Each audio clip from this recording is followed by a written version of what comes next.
오늘 말씀은 성령님의 사역이 무엇입니까? 라고 하는 제목으로 함께 은혜를 나누고자 합니다. 오늘은 성령님의 세 가지 사역을 중심으로 살펴보면서 금년 한 해 더욱 성령님의 능력을 힘입어서 우리가 하루하루 살아갈 때 하나님의 도우심으로 승리하는 여러분의 삶이 되기를 주의 이름으로 축복합니다. 첫째로 성령님은 우리의 보호자가 되십니다. 먼저 오늘 본문이 그러한 말씀을 가지고 있습니다. 오늘 배경의 말씀을 살펴본 요한복음 14장 전체의 배경을 우리가 이해할 필요가 있는데요. 예수님께서는 하나님의 본체를 가지신 분이시나 인류를 구원하시기 위해서 육신의 몸을 입고 이 땅에 오셨습니다. 그분은 완전한 하나님이시요 동시에 완전한 인간으로 이 땅에 오신 것입니다. 예수님께서는 30세의 공생애를 시작하시면서 온갖 이적과 표적, 기사를 보이심으로 당신이 누구인지를 보여주셨습니다. 곧 하나님만이 하실 수 있는 것을 보이심으로 당신도 하나님과 동등됨, 동일하신 분이시라는 사실을 보여주셨습니다. 요한복음 14장 7절에서 주님께서 제자들에게 이렇게 말씀하십니다. 너희가 나를 알았더라면 내 아버지도 알았으리로다. 이제부터는 너희가 그를 알았고 또 보았느니라 말씀하고 계시는 것입니다. 그때 제자들 중에 빌립이 말합니다. 주여, 아버지를 우리에게 보여주옵소서. 그리하면 족하겠나이다. 빌립은 아직도 예수님 보시면서도 하나님 그 속에 하나님이 함께 하시고 하나님의 모습을 아직도 발견하지 못했던 것 같습니다. 예수님께서 빌립에게 말합니다. 빌립아, 내가 이렇게 오래 너희와 함께 있으되 네가 나를 알지 못하느냐? 나를 본 자는 아버지를 보았거늘 어찌하여 아버지를 보이라 하느냐? 내가 아버지 안에 거하고 아버지는 내 안에 계심을 믿어라 라고 말씀하고 있는 것입니다. 여기서 보면 아버지와 아들 예수님은 동일한 본체를 가지신 하나님이심을 설명하고 있는 것입니다. 나를 본 자는 아버지를 본 자라고 말씀하고 있습니다. 그러면서 예수님께서는 자신의 십자가의 죽으심이 가까이 옴을 아시고 죽음과 부활하심 이후에 이 땅에 임하게 될 또 다른 삼위일체의 한 분이신 성령님에 대해서 말씀하십니다. 본문의 16절에 보면 이렇게 말합니다. 내가 아버지께 구하겠으니 그가 또 다른 보혜사를 너희에게 주사 영원토록 너희와 함께 있게 하리니 라고 말씀하고 있습니다. 26절에는 보혜사 곧 아버지께서 내 이름으로 보내실 성령이라고 성령이 무엇인지에 대해서 어디서부터 왔는지에 대해서 말씀하고 계십니다. 예수님께서 성천하신 후에 아버지께서 보내게 될 성령님은 누구시며 어떤 일을 하게 될 것인지 말씀하고 계시는 것입니다. 바로 성령님은 하나님과 예수님과 동일하신 삼위일체 하나님임을 말씀하고 계시는 것입니다. 그리고 그분의 사역은 성령이라는 이름과 보혜사라고 하는 이름 속에 담겨져 있음을 말씀하고 있는 것입니다. 오늘은 바로 이 16절과 26절에 나타나 있는 이 말씀을 중심으로 해서 성령의 사역에 대해서 살펴보고자 하는 것입니다.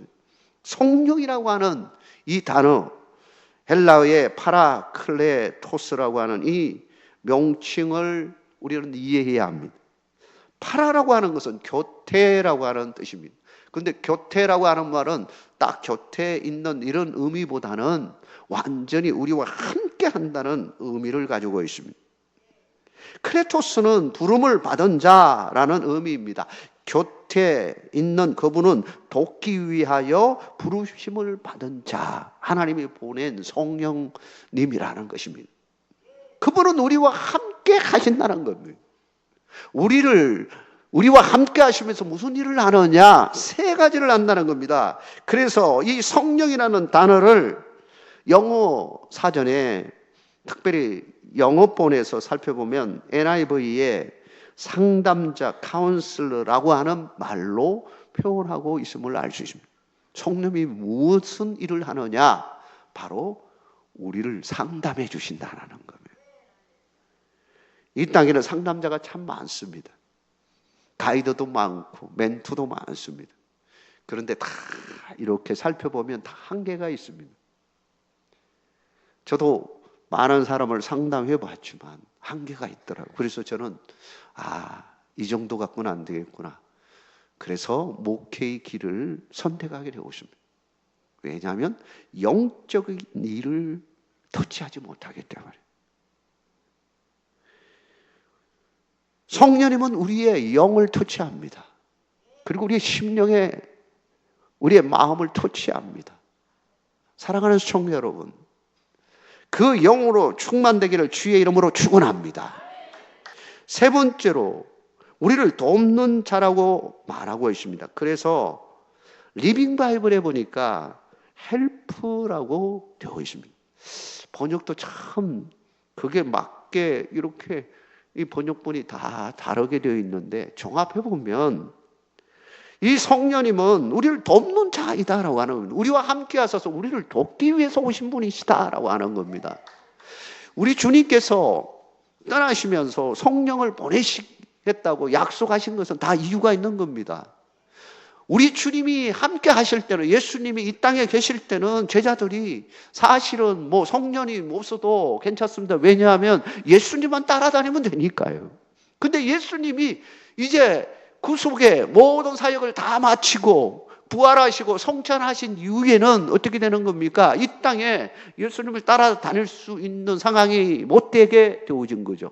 그때 똑같은 그 영이신 예수님의 영을 가지고 계시는 성령님을 보내주신 거예요. 성령님이 우리와 함께 하셔서 우리를 도와주신다라는 것입니다. 우리 하나님이 우리에게 보내주신 그 영은 여러분과 함께 하셔서 여러분을 도와주시고 계심을 믿으시기 바랍니다. 그분은 바로 보혜사 성령님이십니다. 그래서 보혜사 성령님, 보혜사라고 하는 이 단어 속에 앞에서 말하는 이 세 가지 사역이 모두 들어있음을 알 수 있습니다. 포자는 한자어로 보호할 자, 보호할 보입니다. 성령님이 우리를 보호해 주신다는 것이고, 두 번째는 은혜 해자입니다. 그러니까 은혜와 긍휼로 우리를 위로해 주시고 용서해 주시고 다시 세우시고 이 사역을 하신다는 거죠. 세 번째는 사자입니다. 가르칠 사자입니다. 가르친다는 겁니다. 가르침의 영. 이 가르침의 영이 우리와 함께 한다라고 하는 것입니다.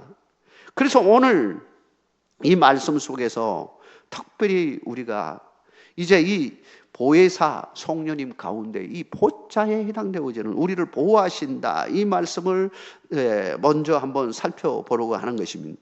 사랑하는 성도 여러분, 무엇보다도 성령님의 보호하심 가운데 나아가는 여러분 되시길 주의 이름으로 축원합니다. 왜 보호하심이 필요할까요? 우리는 연약하기 때문이죠. 그래서 늘 우리는 염려하고 근심할 때가 많이 있습니다. 예수님께서 떠난다고 하니까 사실 떠난다는 말을 3번 하셨습니다. 첫 번째 하시고 두 번째 하시고 세 번째 하시면서 이제 고난을 받을 것이다. 그건 곧 십자가의 죽으심을 의미하죠. 그걸 깨닫지 못했던 제자들은 염려했습니다. 이게 뒤숭숭했습니다. 예수님이 왜 이 말씀을 하실까? 오늘 요한복음 14장에도 마찬가지예요. 뒤숭숭하고, 그래서 예수님이 우리를 떠난다고? 그럼 우리 어떻게 되지? 염려가 되어지는 겁니다. 여러분 한번 생각해 보십시오. 예수님이 나와 함께 하시는데 떠난다고 한다면 어떤 마음이 들까요? 우리도 마찬가지 똑같은 마음이 들 겁니다. 그런데 요한복음 14장 1절에 보니까 이렇게 예수님께서 말씀하십니다. 너희는 마음에 근심하지 말라. 하나님을 믿으니 또 나를 믿으라고 말하고 있는 거예요. 이 말씀하시면서 근심하지 말라. 비록 나는 너희 곁을 떠나가지만 나와 동일한 분 성령님을 보내시겠다라고 하는, 그 성령님이 너와 함께 하실 것이다 라고 말씀하시는 거예요. 여러분, 성령님이 함께 하시면 우리는 두렵고 떨리는 상황에 놓여 있다 할지라도 두렵지가 않게 되어지는 것입니다. 그런데 오늘 본문의 18절에 보니까 내가 너희를 고아와 같이 버려두지 아니하고 너희에게로 오리라. 고아와 같이 버리지 아니하고, 우리는 어떤 측면에서 보면 참 고아 같은 사람들이에요. 그런데 우리 주님이 우리를 거두어 주셔서 우리를 자녀 삼아 주시고 우리를 보호해 주시는 거예요. 눈동자같이 지키시는 것입니다. 한시도 그 하나님의 눈에서 벗어나지 아니합니다. 우리 주님은, 우리 하나님은 주무시지도 졸지도 아니하시며 우리를 보호하신다라고 하는 것입니다. 사랑하는 성도 여러분, 우리 하나님의 보호하신 가운데 가시기를 주의 이름으로 축원합니다. 두려움 가운데 있는 제자들을 향해서 우리 주님이 마지막으로 하신 말씀이 있습니다. 마태복음 28장 20절에 뭐라고 말씀하십니까? 내가 너에게 분부한 모든 것을 가르쳐 지키게 하라 말씀하시고는 볼지어다 내가 세상 끝날까지 너희와 항상 함께 있으리라. 이 마지막 장면에 내가 세상 끝날까지 누가 함께 하시느냐? 우리 주님이 함께 하신다는 거예요. 성령님이 우리와 함께 하신, 너희와 항상 함께 있으리라. 지금 몇 번이 반복됩니까? 끝날까지, 항상, 함께. 다 이 단어들이 무슨 의미를 가지고 있는 겁니까? 우리를 끝까지 책임져 주신다는 거 아닙니까? 보호해 주신다 하는 것 아닙니까? 두 번째로 성령님은 우리의 위로자가 되신다는 것입니다.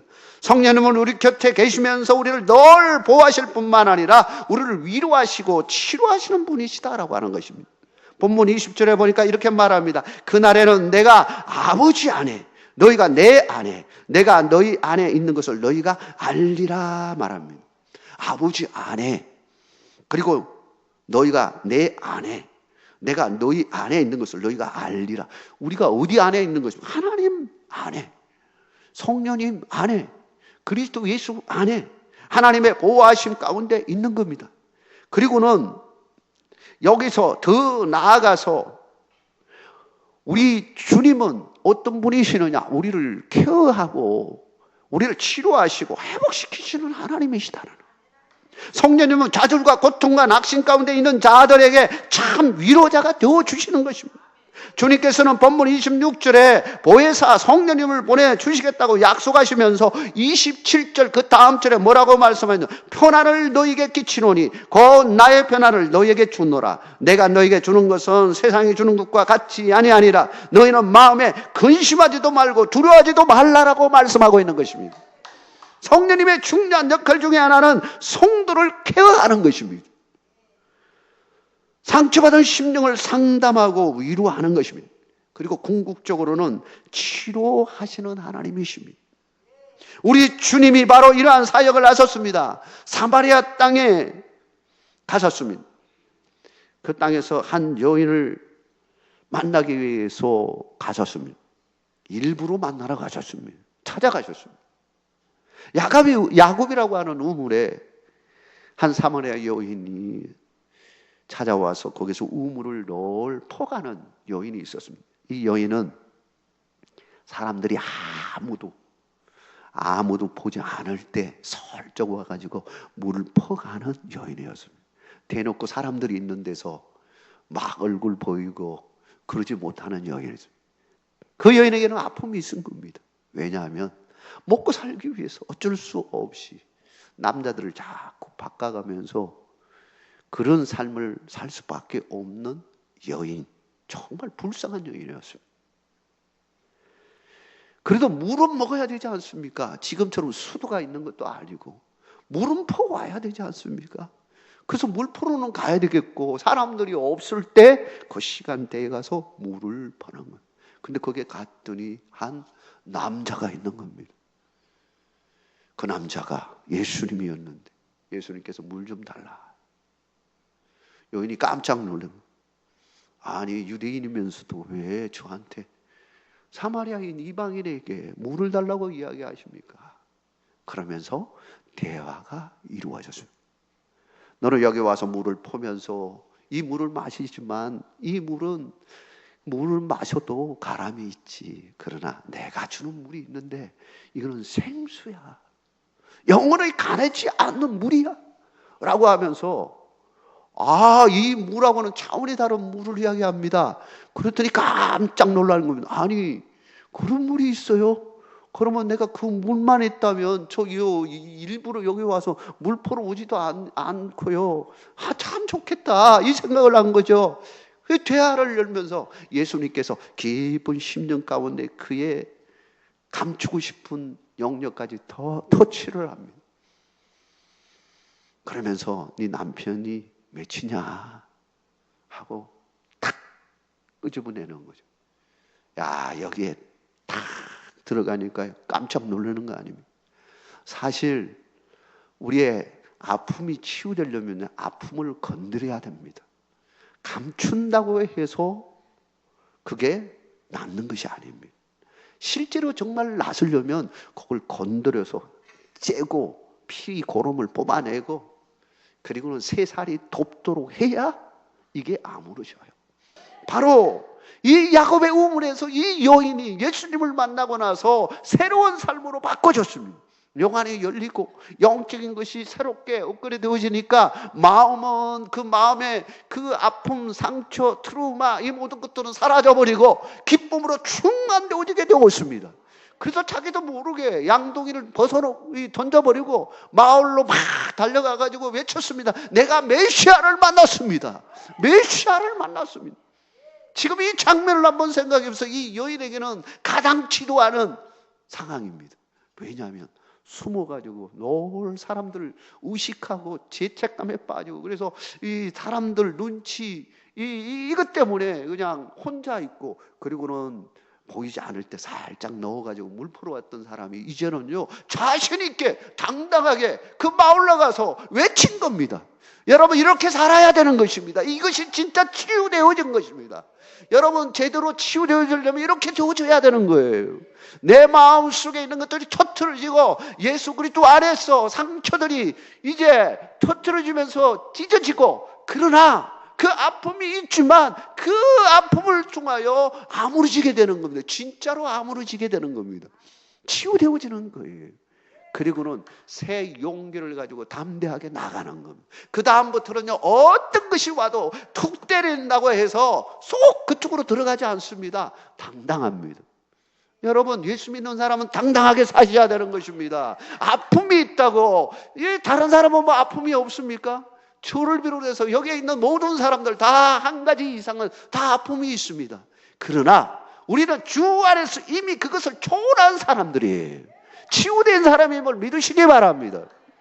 우리 성령님이 치유하시기 때문에 그 성령님의 충만한 은혜로 치유되어지고 회복되어지고 온전케 되어지는 은혜를 금년 한 해 누리시기를 주의 이름으로 축원합니다. 마지막으로 성령님은 우리의 진리 가르침의 영이 되어 주십니다. 성도가 신앙적으로 든든히 서기 위해서는 무엇보다 진리의 말씀 위에 든든히 서야 합니다. 진리의 말씀이 기둥이 되어져서 그 말씀이 탁 서고 그리고 또한 우리 집으로 말한다면 반석 위에 지어진 집이 되어야 하는 겁니다. 든든히 서 있어야 되는 것입니다. 그러려면 진리를 깨달아야 되는데 진리를 깨달았는데 우리 힘으로 되어집니까? 여러분 진리를 지식적으로 이론적으로 우리의 논리로 사람의 힘으로 진리를 깨우치고 찾는다면요 아마 이 세상 사람 다 진리를 다 깨우친 사람이 되었을 것입니다. 저도 예수님 만나기 전에 진리를 찾기 위해서 무척 책도 읽고 철학책도 읽고 제 나름대로 노력해봤지만 내 마음의 허전함은 계속 남겨져 있었습니다. 그런데 예수님을 만나고 나서 진리 대신 예수님을 만나고 나서 길이요 진리요 생명 대신 예수님을 만나고 나서 뻥 뚫렸던 내 가슴이 탁 채워지는 것을 느꼈습니다. 그리고 우리 주님으로부터 오는 평강과 기쁨은 엄청난 기쁨이었습니다. 세상에서 느껴봤던 그 기쁨하고는 차원이 다른 기쁨이었습니다. 우리 주님으로부터 오는 기쁨과 그 즐거움이라고 하는 것은 표현할 수 없는 정말 천국이라고 다른 말로 표현할 수밖에 없는 천국 그 안에서의 기쁨이었어요. 사랑하는 성도 여러분, 바로 이 기쁨이 하나님이 주시는 기쁨입니다. 성령님이 주시는 기쁨입니다. 진리의 영이 우리 안에 들어오셔서 우리로 하여금 깨닫게 하셔서 예수님이 우리가 진리 되신다는 것을 깨달아질 때 찾아오는 기쁨인 것입니다. 본문의 26절에 이렇게 말합니다. 보혜사 곧 아버지께서 내 이름으로 보내실 성령 그가 너희에게 모든 것을 가르치고 내가 너희에게 말한 모든 것을 생각나게 하리라 말씀하고 계십니다. 보혜사 곧 아버지께서 내 이름으로 보내실 성령, 그분은 진리의 영으로서 가르친다는 거예요. 가르친. 베드로가 부활하신 예수님을 만나고 그리고는 성령 충만함을 받게 되자, 성령을 받게 되자 완전히 바꾸시는 삶을 살게 되었습니다. 어떻게 변했습니까? 그가 설교를 하는데 정말 거침이 없이 몇 시간을 놓고 그냥 설교할 정도로, 야, 그 말이 어디서 나왔는지, 이 설교를 내용을 한번 살펴보면 정말 대단한 설교를 한 걸 보여요. 신구약을 쫙쫙 이게 연결시켜 가지고 다 설교를 하는 것을 보게 됩니다. 이거 어떻게 가능했느냐? 그거 신학 공부를 했습니까? 그가 예를 들면 우리식으로 가방끈이 긴 사람입니까? 아닙니다. 그런데도 그는 성령을 받으니까 거침없이 예수 그리스도의 진리의 말씀을 선포하는 자로 세워지게 된 것을 보게 됩니다. 그리고 능력이 나타나게 되었습니다. 한번 설교를 하니까 3,000명이 확 주님에게로 돌아오는 역사가 일어났고요. 한번 설교하니까요 5,000명이 확 돌아가지고 예수님에게 돌아오는 역사가 일어났고요. 그의 설교가 얼마나 되되는지를 보여줍니다. 그런데 베드로 사도만 그랬습니까? 아닙니다. 일반 평신들도 성령님이 임재하시니까 어떻게 되었습니까? 놀라운 일이 났습니다. 빌립이, 평시도인 집사 빌립이 성령님의 이끄심 따라 전도하게 되었습니다. 에티오피아 여왕 간다게의 내시가 이제 예루살렘에 갔다가 아마도 신앙인이었던 것 같아요. 유대인 그런 신앙을 가졌던 것 같아요. 그리고는 이제 다시 자기 고향으로 내려가는 상황에 되었습니다. 이사야를 읽고서 내려가는데 도무지 이 말이 무슨 말인지 이해가 안 가는. 그때 하나님께서 누구를 보내시냐? 빌립을 보내게. 이 사도행전 8장 26절이 그 내용입니다. 보내가지고 이제 대화를 나누게 합니다. 뭘 읽소? 보니까 이사야서를 읽는데 도무지 이해가 안 된다고 이야기합니다. 그러면 왜 이해가 되지 않습니까? 누가 나를 도와주는 사람이, 가르쳐주는 사람이 없다는 거예요. 그래서 차근차근 설명해 줍니다. 그리고 이 말은 예수님에 대한 말씀입니다 하고 예수님의 복음을 전하게 해요. 그가 예수님의 복음을 받아들이고 그리고는 가다가 중간에 가가지고 물 있는 곳에서 세례를 받았습니다. 그리고 기쁨이 충만해가지고 고향으로 떠나게 되었습니다. 우리도 마찬가지입니다. 우리의 삶의 자리에서 뭘 해야 되느냐? 예수님의 복음 전하는 자가 되어야 하는 것입니다. 금년 안에 예수 그리스도의 복음 전하는 여러분 되시길 주의 이름으로 축원합니다. 그러기 위해서는 성령님의 충만한 은혜를 누리셔야 되는 것입니다. 성령님이 우리로 하여금 말하게 하는 것입니다. 우리로 하여금 그 가르침의 영이 우리에게 이 마음으로 말미암아 우리의 입술을 통하여 예수 그리스도를 선포하게 하시는 것입니다. 담대하게 전하게 하시고 조리 있게 전하게 하시고 능력 있게 전하게 하시는 것입니다. 사랑하는 성도 여러분, 금년 안에 이와 같은 은총이 여러분과 함께 하기를 주의 이름으로 축복합니다. 성령님은 우리를 보호하십니다. 성령님은 우리를 위로하십니다. 성령님은 가르침의 영으로서 우리로 하여금 우리를 가르치게 하고 예수 믿게 해주시고 깨닫게 해주실 뿐만 아니라 우리를 통하여 가르치게 하십니다. 이런 하나님의 은총이 여러분과 함께 하기를 주의 이름으로 축원합니다.